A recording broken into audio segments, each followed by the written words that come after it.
Halo, selamat datang. Kita akan langsung masuk ke topik yang super penting, yang jadi jantungnya pelayanan publik, yaitu komunikasi. Nah, buat Anda, para aparatur sipil negara, ini bukan lagi soal keahlian tambahan loh. Ini adalah DNA dari setiap pekerjaan dan tindakan Anda. Yuk kita mulai. Oke, kita awali dengan satu pertanyaan mendasar. Coba deh renungkan sebentar. Setiap kali Anda bicara, entah itu saat menjelaskan prosedur di kantor, atau bahkan pas lagi ngobrol santai di luar dan orang tahu Anda itu ASN, Anda sadar nggak sih siapa yang sebetulnya sedang Anda wakili? Jawabannya sebetulnya cuma satu dan sangat jelas. Negara. Iya, betul. Setiap kata yang keluar dari mulut Anda, bahkan cara Anda menyampaikannya, itu menjadi wajah pemerintah di mata masyarakat. Tanggung jawabnya besar sekali, karena satu interaksi Anda saja bisa menentukan kepercayaan seorang warga terhadap seluruh negara. Nah, sekarang kita masuk ke bagian pertama. Yuk kita bedah satu miskonsepsi yang paling umum. Banyak yang mengira komunikasi itu cuma tugasnya divisi humas. Salah besar. Komunikasi adalah tugas inti setiap ASN. Ini peran mendasar yang melekat erat pada status Anda. Jadi, apa sih sebetulnya komunikasi publik pemerintah itu? Ini bukan cuma soal ngasih pengumuman atau promosi program ya. Ini adalah sebuah proses dua arah, sebuah dialog, sebuah jembatan informasi antara pemerintah dan publik. Dan tujuannya cuma satu, mencapai tujuan bersama demi, dan ini yang paling penting, kepentingan umum. Analogi jembatan ini pas banget buat menggambarkan peran Anda. Anda itu penghubungnya.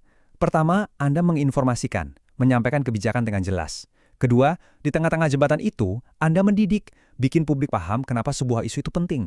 Dan di ujungnya, tujuan utamanya adalah membangun kepercayaan. Karena tanpa kepercayaan, kebijakan sebagus apapun nggak akan ada artinya. Oke, selanjutnya kita bahas soal prinsip dan etika. Anggap saja ini semacam kompas moral dan profesional Anda. Ini adalah panduan yang memastikan setiap interaksi Anda sebagai pelayan publik selalu berada di jalur yang benar. Ini dia panduan praktisnya sehari-hari. Bicara itu harus jelas dan sederhana, jangan pakai bahasa birokrasi yang bikin pusing. Apa yang Anda sampaikan harus akurat dan sudah diverifikasi, jangan sampai menyebar hoax. Selalu terbuka dan transparan, siap untuk berdialog, dan yang paling penting, landasi semuanya dengan empati dan rasa hormat. Dan kalau mau diringkas jadi satu kalimat, intinya tuh ada di sini. Etika Anda sebagai ASN akarnya cuma satu, melayani kepentingan publik. Bukan buat kepentingan pribadi, apalagi golongan. Setiap kata adalah wujud pelayanan Anda. Tentu saja, semua ini ada aturannya ya, bukan asal bicara. Ada aturan main yang jelas, ada landasan hukum yang jadi panduan sekaligus pagar bagi setiap komunikasi yang Anda lakukan atas nama negara. Dan inilah buku panduan resminya, Undang-Undang Nomor 14 Tahun 2008 tentang Keterbukaan Informasi Publik atau KIP. Ini bukan sekadar imbauan loh, ini adalah kewajiban hukum yang mengikat setiap badan publik untuk terbuka kepada masyarakat. Gampangnya begini, undang-undang ini membagi informasi jadi dua. Ada informasi yang wajib disediakan untuk publik, contohnya ya program kerja, laporan kinerja, sampai laporan keuangan. Tapi di sisi lain, ada juga informasi yang dikecualikan seperti data pribadi atau rahasia jabatan yang memang harus dilindungi. Nah, memahami batasan ini penting banget. Sekarang, mari kita luruskan sesuatu yang sering banget bikin salah kaprah. Motivasi Anda berkomunikasi sebagai ASN itu, wah beda banget dengan komunikasi yang dilakukan teman-teman di perusahaan atau korporat. Lihat deh perbedaannya. DNA-nya itu benar-benar beda 180 derajat. Kalau korporat motivasinya profit, Anda motivasinya pelayanan. Kalau fokus mereka ke pemegang saham, fokus Anda adalah seluruh masyarakat.